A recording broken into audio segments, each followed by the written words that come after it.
One of the great targets is the heart. I'm not talking about the physical heart, though they are connected. I'm talking about the heart vortex within the human energy field. The heart chakra, or wheel of light, as they call it in the East. And you know, we think of love in a certain way, being attracted to somebody or loving your kids. But actually, what I'm talking about, and I talk about this a lot in the answer, it's very different. It includes that, of course.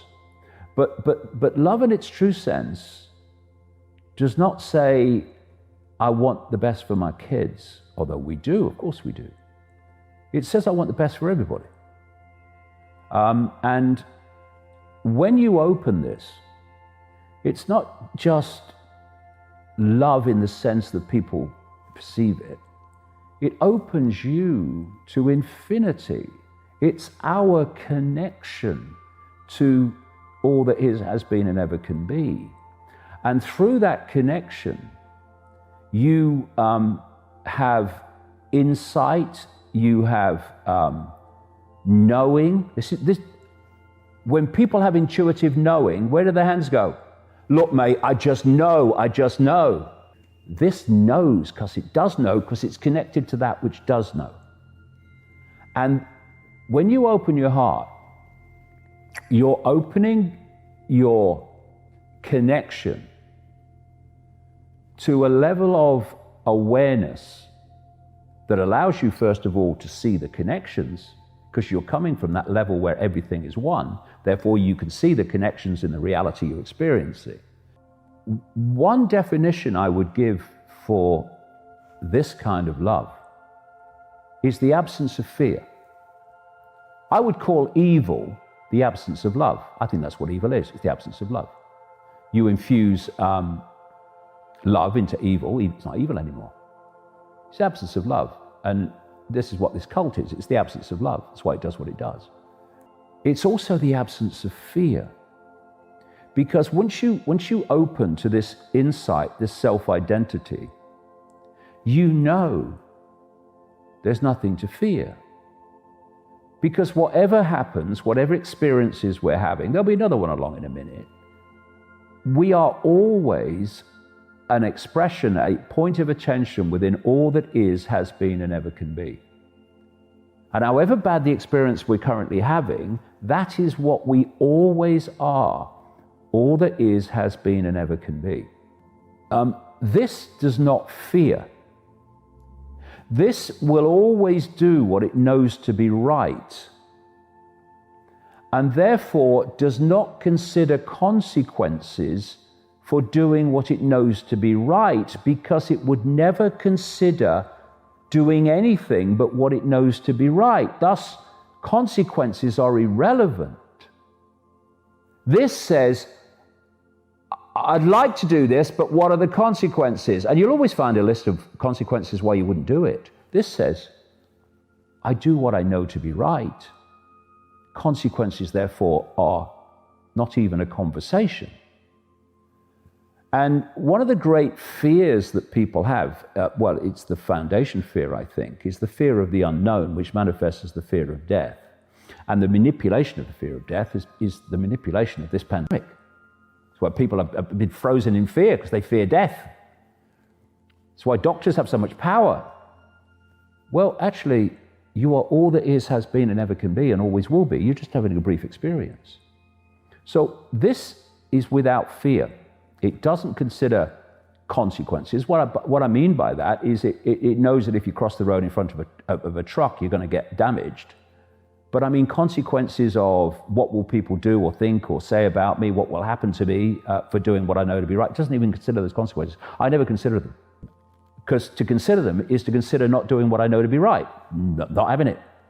Because you reach this point of connection and this point of insight, you know, and I'm not sitting cross-legged on a mountain like a Buddha. Anyone can do this. It's our natural state. We're being manipulated into an unnatural state. This is what I'm describing as our natural state.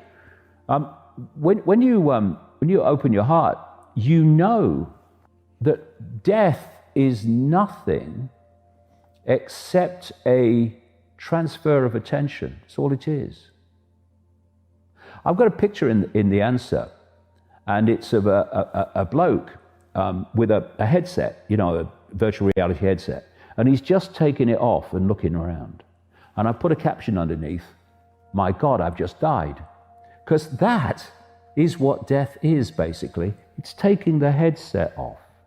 It's moving out of this brief experience into the expansive true self. So when you open this, all this comes to you. You know all this. And therefore, this would never be intimidated by authority seeking to impose itself upon you when you know it's not justified and it's about destroying your freedom. This is freedom. It's the freedom of knowing that the scale of who we really are. It's the freedom of connecting with all that is. And I tell you, when there's a revolution of this, acquiescence will stop. This would never acquiesce to impositions on freedom. Never do it. Always does what it knows to be right. This is the revolution. And the heart is the center of everything. And people talk about the physical heart, okay, but if you go back, what they're really talking about is this heart, the energetic heart, the connection out there.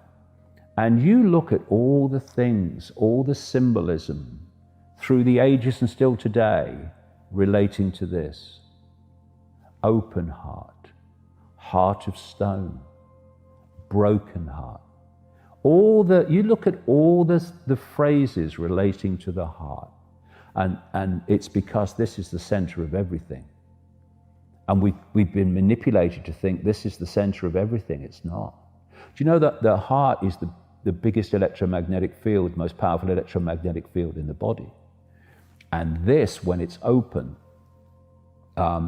dominates the head. What do people say all the time? What does your head say? Okay, what does your heart say? And they say very different things, because this is out there and this is down here. And when this opens, everything changes, because you change. Everything about you changes.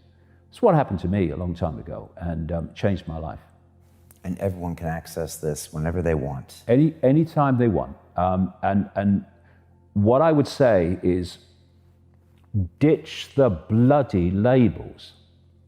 Stop identifying with labels. They are a brief experience. Even your name is a brief experience. You are the consciousness having the experience. So when someone says to you, "Who are you?" You are all that is, has been, and ever can be, having an experience. What you call yourself, if you meet someone and people say, "Who are you?" They'll give you their name, they'll give you their job, they might give you their family background, their family history, where they went to school. That's what they're saying they are. Who are you?